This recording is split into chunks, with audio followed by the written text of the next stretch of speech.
بات کرنے سے پہلے میں ڈی جی نیب سندھ جاوید اکبر ریاض صاحب سے کہوں گا کہ برائے مہربانی اپنے آفیسر سے بھی کہہ دیں کہ وہ بھی تالی بجا لیں.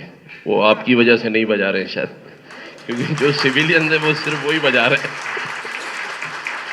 میں نے کہا شاید وہ انتظار میں ہے کہ ڈی جی صاحب کہیں گے تو تالی بجائیں گے کہیں.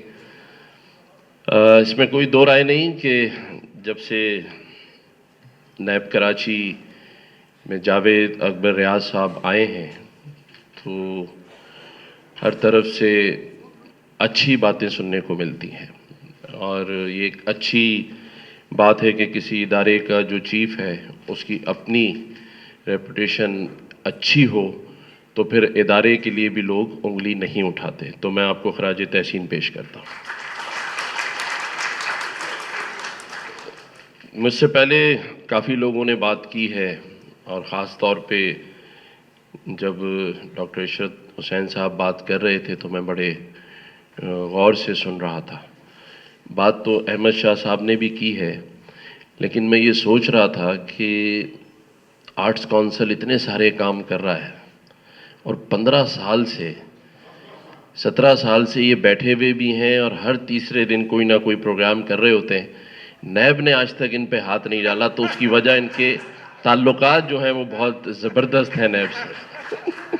کیونکہ مجھے لگتا ہے صرف یہی ایک ادارہ بچا ہوا ہے اور صحیح چل رہا ہے. لیکن میں سوچ رہا تھا 17 سال سے کوئی شخص پریزیڈنٹ ہو اور نیب نے آج تک نہیں پوچھا کہ بھائی 17 سال سے آپ کیسے بیٹھے ہوئے. چلیں ہیں. اچھا، بات کوئی اتنی مشکل نہیں ہے جو میں کرنا چاہ رہا ہوں. دیکھیں، نیب کا ادارہ بھی پاکستان میں بنے ہوئے کوئی 15 سے 20 سال تو ہو گئے. جنرل مشرف اللہ تعالیٰ ان کو جوہر رحمت عطا کرے، اس دور میں یہ بنا تھا. 24 سال ہو گئے، اور 77 سال پاکستان بنے ہوئے ہو گئے. لیکن ایک اچھی بات یہ ہے کہ اب والیوم پاکستان میں معیشت کا اتنا چھوٹا ہوتا جا رہا ہے کہ آخری میں لگتا ہے ہزاروں کی کرپشن ہی پکڑنی پڑے گی. کیونکہ جب اس ملک سے بزنس مین جو اربوں اور کھربوں کما کے لا سکتے تھے وہ پاکستان میں رہیں گے ہی نہیں. پاکستان کی معیشت، پاکستان کی ایکسپورٹ، پاکستان کی امپورٹ اگر وہ دن بدن سکڑتی چلی جائے گی، کم ہوتی چلی جائے گی، تو پھر ان اداروں کی بھی جو اہمیت ہے وہ کہاں رہ جائے گی. مطلب پھر آپ بھی کوئی اربوں کھربوں کی چیزیں تو نہیں پکڑ سکیں گے. دیکھیں، سب سے پہلے تو ہم نے یہ سمجھنا ہے کہ یہ جو ملک ہے نا پاکستان وطن، یہ ہمارا ہے. اور اگر اس ملک نے کوئی اختیار آپ کو دیا ہے تو میری تو یہ آپ سے درخواست ہوگی کہ اس اختیار کو اس ملک کے لیے استعمال کریں. اور جب یہ وطن سے محبت پیدا ہوگی نا، تب جا کے ہم اس ملک کو سنبھال سکتے ہیں. ہم میں اصل میں اس ملک سے محبت ختم ہو چکی. برا نہ مانیے گا میری بات کا. ہم سب کچھ بن گئے ہیں، بنتے جا رہے ہیں سوائے ایک اچھا پاکستانی بننے اور ایک اچھا انسان بننے کی. یہ جو باتیں ڈاکٹر عشرت حسین صاحب نے کی ہیں، یا ہمارے بھائی فیصل ایدھی بھائی نے کی ہیں، یا احمد شاہ صاحب نے کی ہیں، یا جاوید اکبر ریاض صاحب نے کی، یا میری بہن نے کی، یہ باتیں تو ہم بچپن سے سنتے آ رہے ہیں. کیا ان پر عمل کیا ہے ہم نے؟ عمل نہیں کیا ہم نے. اگر کیا ہوتا تو آج پاکستان اپنی معاشی اور معاشرتی بحران میں نہ کھڑا ہوتا. کھڑے ہیں ہم، اور اکیلے تنہا کھڑے ہیں. چاہے عدالتی نظام کی لسٹ دنیا کی دیکھ لیں، وہاں کہاں کھڑے ہیں، اور معاشی طور پہ کہاں کھڑے ہیں، اور معاشرتی طور پہ کہاں کھڑے ہیں. بلکہ اگر میرا اختیار ہوتا تو میں سب سے پہلے اس احتساب کی اجازت نیب کو IMF کا کرنے کے لیے کہتا کہ ان کا احتساب کریں. کہ آج پاکستان میں جس طرح وہ مسلط ہیں، جس طرح کے پروگرام میں ہم پھنسے ہوئے ہیں، تو وہاں ترقی ممکن ہے؟ نہیں ہے۔ ہم کہاں کھڑے ہیں؟ 1 اور 2 بلین ڈالر مانگنے کے لیے ہاتھ پھیلائے کھڑے ہیں۔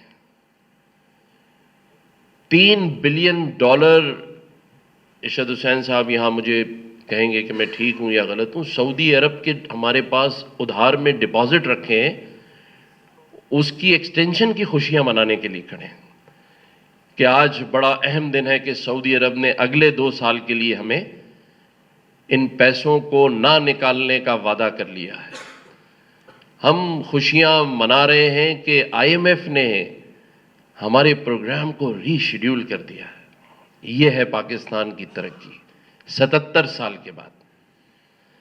یہ ہے ترقی کہ آج کراچی کی یو ایس ایمبیسی میں آپ کو ویزا کے لیے 1 سال بعد کی ڈیٹ ملتی ہے۔ یہ ہے پاکستان۔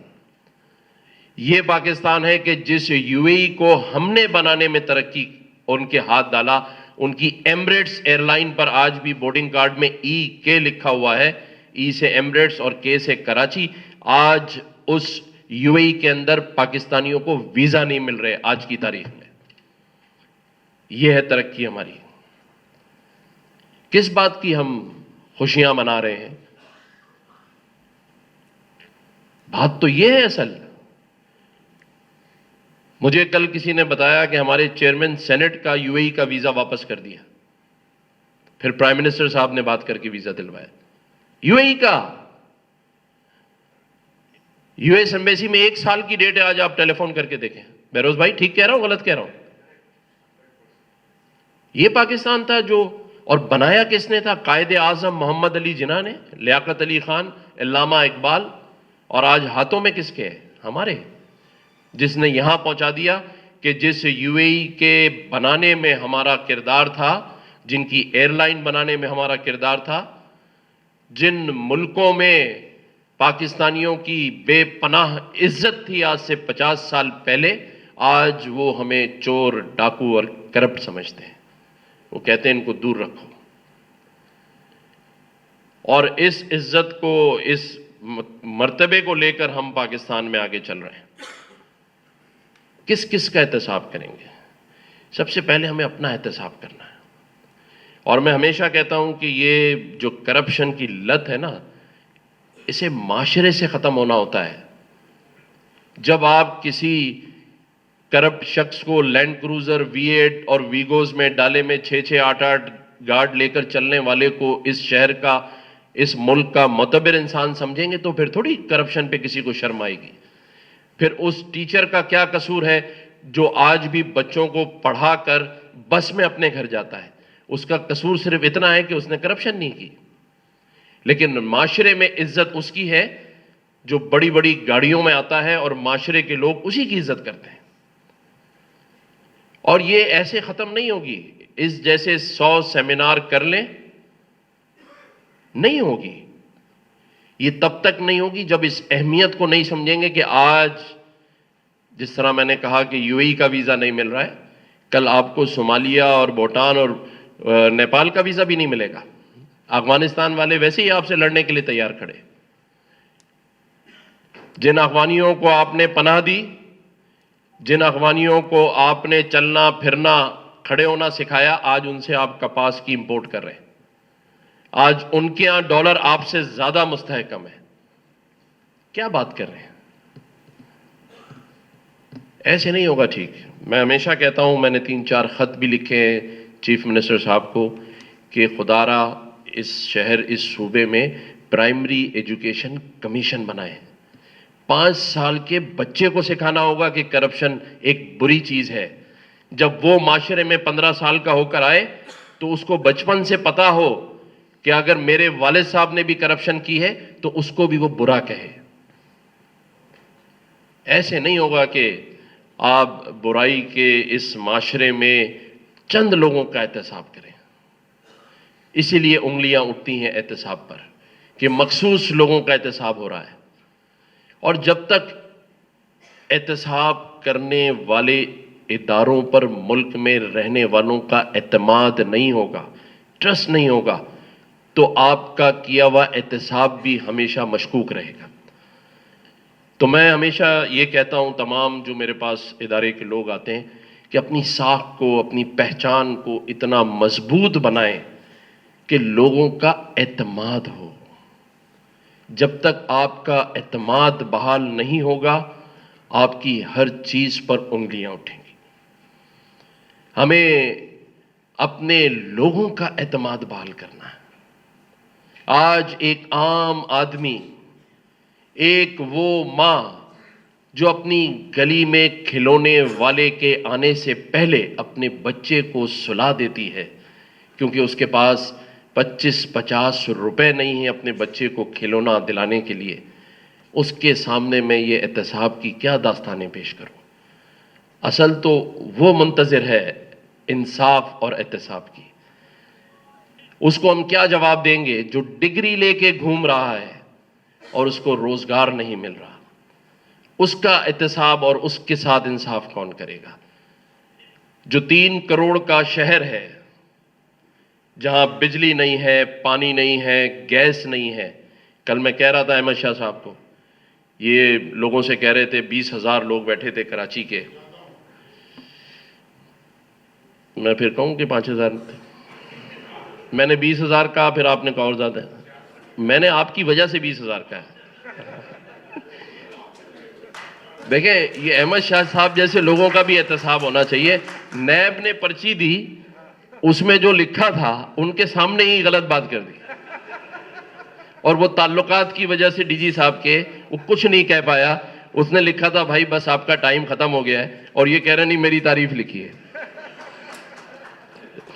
تو اس میں کوئی شک نہیں، میرے بھائی نے ایک اس شہر میں ایسا ایک ادارہ کھڑا کر دیا ہے جہاں کم از کم ہم مثال دے سکتے ہیں کہ آئیں ہم آپ کو آرٹس کونسل دکھاتے ہیں، اس میں کوئی دو رائے نہیں۔ کل انہوں نے کہا کراچی کے لوگوں کو کہ بھئی تالیاں بہت بجاؤ، تھوڑی اپنی کیا غیرت کی بات کر رہے تھے آپ، کچھ باتیں کر رہے تھے، تو میں نے اس پر جب میری باری آئی تو میں نے کہا کہ کراچی کے لوگ آج بجلی، پانی، گیس اور روزگار نہ ہونے کے باوجود جشن کراچی کی تقریب میں بیٹھے ہیں، تو اس سے زیادہ اور وہ کیا غیرت دکھائیں گے؟ آج جتنے لوگ یہاں بیٹھے ہیں، وہ جس طرح مجھ سے پہلے بات کی گئی کہ سب کو سب پتا ہے، مجھ سے زیادہ آپ کو پتا ہے، لیکن صرف پتا ہونے سے کام نہیں چلے گا، عمل کرنا ہے، کہاں کیسے چلنا ہے۔ بہت سارا پانی پلوں سے گزر گیا ہے، زبیر موتی والا بھائی بیٹھے ہیں یہاں، گزر چکا ہے۔ اب یہاں کھڑے ہیں کہ 1 اور 2 بلین ڈالر ہاتھ جوڑ کے ری شیڈیول کرا رہے ہیں۔ یو اے ای کا ویزا نہیں مل رہا ہے، یو ایس میں 1 سال کی لائن لگی ہے، اور اگر جس کو ویزا مل بھی جائے تو ان ایئرپورٹوں پہ بھی جا کے لمبی لائن لگی ہے، جہاں کراچی کی فلائٹ ہو، پاکستان میں آنے والی فلائٹ ہو، وہ آخری نمبر پہ لگائی جاتی ہے، ایئرپورٹ پہ چل چل کے پیر دکھ جاتے ہیں، کیونکہ آپ کی عزت ہی آخری میں ہے بس۔ تو ہمیں اپنے ملک کو ترقی دینی ہے، اور ترقی دینے کے لیے ہر شخص کو اپنا کام کرنا ہے۔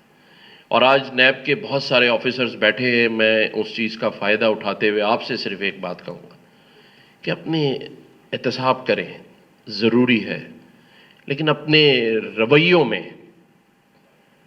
تبدیلی لانے کی ضرورت ہے۔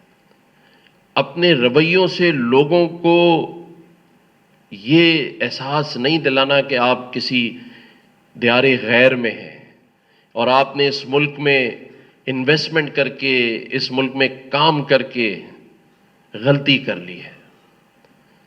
بعض دفعہ آپ کسی کو پہلے دن سے مجرم سمجھ رہے ہوتے ہیں، مجرم اسے تب سمجھیں جب عدالت اس میں فیصلہ کرے، یا آپ خود مطمئن ہو کہ ہاں واقعی یہ گلٹی ہے۔ پہلے دن سے یہ احساس نہیں ہونا چاہیے۔ اس ملک کی ترقی میں بہت ساری رکاوٹیں لوگ ڈال رہے ہیں، ابھی سوشل میڈیا پر ہمارے یہ چانڈیو بھائی کھڑے ہیں، مجھے پتا ہے انہوں نے سوال یہی پوچھنا ہے کہ مدارس کی رجسٹریشن ہونی چاہیے یا نہیں ہونی چاہیے. یہ دیکھیں، کیونکہ ہمارے پاس سوالات ہی ایسے ہیں، ملک کہاں جا رہا ہے. بھئی مدرسوں میں بچے اگر دینی اور دنیاوی تعلیم دونوں حاصل کریں، ان بچوں کا مستقبل رجسٹریشن سے بہتر ہو سکتا ہے، وہ قومی دھارے میں آ سکتے ہیں، تو اس کی رجسٹریشن 200% ہونی چاہیے. مولانا فضل الرحمان صاحب کو بھی سوچنا چاہیے کہ آج پاکستان ویسے ہی دنیا میں آخری لسٹوں میں ہے. آپ مدارس کا ایشو اٹھا کر پاکستان کو آخری لسٹ سے بھی نکالنے کے اگر موڈ میں ہیں تو مولانا کے لیے ہمارے دلوں میں عزت اور احترام ہے. لیکن سبھی کو سوچنا ہے کہ یہ پاکستان ترقی کیسے کرے گا. یہ 24 کروڑ لوگوں کے جو مستقبل ہے وہ کس کے ہاتھ میں ہے، اور ہم بس زندگی گزارتے جا رہے ہیں. یا یہ کہہ دیں کہ صرف اپنی ہی گزارنی ہے تو ٹھیک ہے، سب اپنی اپنی گزار لیں، میں بھی اور آپ بھی سب اپنا ٹائم پورا کر کے چلے جائیں گے. لیکن سوچئے گا ضرور کہ اللہ تعالیٰ نے اگر آپ کو کوئی اختیار دیا ہے اور اللہ تعالیٰ نے آپ کو صاحب ثروت بنایا ہے، اللہ تعالیٰ نے اگر آپ کو بات کرنے کا سلیقہ دیا ہے تو حق اور سچ کی بات ضرور کریں. کیونکہ زندگی بھر تو کسی کو نہیں رہنا، 200 سال تو کوئی نہیں جیتا ہے. ہم نے یہ ضرور سوچنا ہے کہ جس ملک میں ہم رہ رہے ہیں اس ملک کی عزت اور وقار کے لیے ہمیں کچھ کرنا ہے. اپنے لیے تو سبھی اچھا چلیں، میں وہ اگلے دن ویسے ہی لائٹر موڈ میں ایک جگہ میں پڑھ رہا تھا، لکھا تھا کہ نکاح سے پہلے اس میں خانہ لکھیں کہ وہ تھیلیسیمیا کا ٹیسٹ بہت ضروری ہے. تو میں سوچ رہا تھا کہ اس میں ایک خانہ اور ڈلوا دیں کہ منسٹر بننے کے لیے یا کسی سرکاری عہدے کے لیے کرپشن کا ٹیسٹ کرنا بڑا ضروری ہے، اور اس کی لیبارٹری جو ہے وہ ہم نیب میں ہی لگوا دیتے ہیں. بھئی نظام کیسے ٹھیک ہوگا؟ ٹھیک کرنے والے آپ اور ہم ہیں. یہ ملک ہمارے حوالے ہمارے آباء و اجداد نے کر دیا ہے. اس کی اہمیت اور اس کو ٹھیک کرنے کی ذمہ داری اب ہمارے کاندھوں پر ہے. ہم کس کا انتظار کر رہے ہیں؟ ہمارے بھائی نے، دوست نے، جاوید اکبر ریاض صاحب نے جو اپنے اس دور میں کام کیے ہیں وہ قابل تحسین، قابل ستائش ہیں. وہ نمبرز، وہ رپورٹس میں پڑھ رہا تھا جو انہوں نے ریکوریز کی ہیں، انہوں نے خود بھی یہاں بتایا. لیکن کب تک ہم اپنے ہی ملک میں اپنے ہی لوگوں سے ریکوری کرتے رہیں گے؟ ہمیں اس ملک کا نظام، جیسے ڈاکٹر ارشد حسین صاحب نے بتایا کہ نظام ایسا بنانا ہے کہ کرپشن کے راستے بند ہو جائیں. ہم نے وہ اختیارات، وہ نظام ایسا بنایا ہوا ہے جہاں کرپشن کے لیے 100 دروازے کھلے ہیں اور بند کرنے کے لیے یہ ایک دروازہ ہے جس میں آفیسرز بیٹھے ہیں. تو یہ بھی کہاں تک اٹھا کے اس چیز کو ٹھیک کریں گے؟ تو ٹھیک کرنا ہے تو نظام ٹھیک کرنا ہوگا، ہمیں قانون سازیاں کرنی ہوں گی. آج تک پاکستان 1969 کے ایکٹ اور آرڈیننس کے تحت چلایا جا رہا ہے، اس کو ٹھیک کرنا ہے. ہم نے ایسے راستے نہیں دینے کہ جہاں کرپشن کے بے حساب اختیارات موجود ہوں. بس آخری میں یہی کہوں گا کہ ہمیں ٹھیک کرنا ہے، ہمیں اپنی سمت ٹھیک کرنی ہے. ہمیں پتہ ہونا چاہیے، ہم کسی کے راستے کے پیچھے نہیں چل سکتے. ہمیں اپنی سمت، اپنی ڈائریکشن کا کہاں جانا ہے ہم نے کوشش کی. میں مثال دے سکتا ہوں گورنر ہاؤس کی. آج 50,000 بچے یہاں آئی ٹی کے کورس کر رہے ہیں، ایڈوانس کورسز. ہمارے ملٹری سیکٹری بیٹھے ہیں، پوچھیں آپ ان سے، کوئی بچی $600 کما رہی ہے، کوئی $800 کما رہی ہے، کوئی $1200 کما رہی ہے. آج 10 مہینے ہو گئے، 2 مہینے بعد جب ان کو سرٹیفیکیشن مل جائے گی تو کوئی $5000 کمائے گا، کوئی $6000 کمائے. اور ان 50,000 بچوں کو پڑھانے کے لیے ہم نے گورنمنٹ آف سندھ پاکستان یا گورنر ہاؤس سے 1 روپیہ نہیں لیا. صرف یہ تھا کہ کرنا ہے. باتیں تو سبھی کر رہے ہیں، ان بچوں کی زندگی میں عملی چینج لانا ہے. تو اگر صاحب ثروت لوگ، آپ لوگ کسی ایک شخص کا بھی مسیحا بن سکتے ہیں تو بننا چاہیے. ہمیں اس نظام کو ٹھیک کرنا ہے، اس ملک کو ٹھیک کرنا ہے. ورنہ وہ شاعر پاکستان کے لیے ہی کہہ کر چلے گئے کہ ایک عمر سے فریب سفر کھا رہے ہیں ہم، ایک عمر سے فریب سفر کھا رہے ہیں ہم، معلوم ہی نہیں کہ کدھر جا رہے ہیں ہم. تو اب معلوم کر کے آگے بڑھیں، اس ملک کو ترقی دیں، اور سارے ادارے، اس ملک کی سول سوسائٹی، اس ملک کے بیوروکریٹس، سیاستدان ایک نیا قانون بنائیں کہ پاکستان کو ترقی دینی ہے اور اس میں سب کا حصہ چاہیے.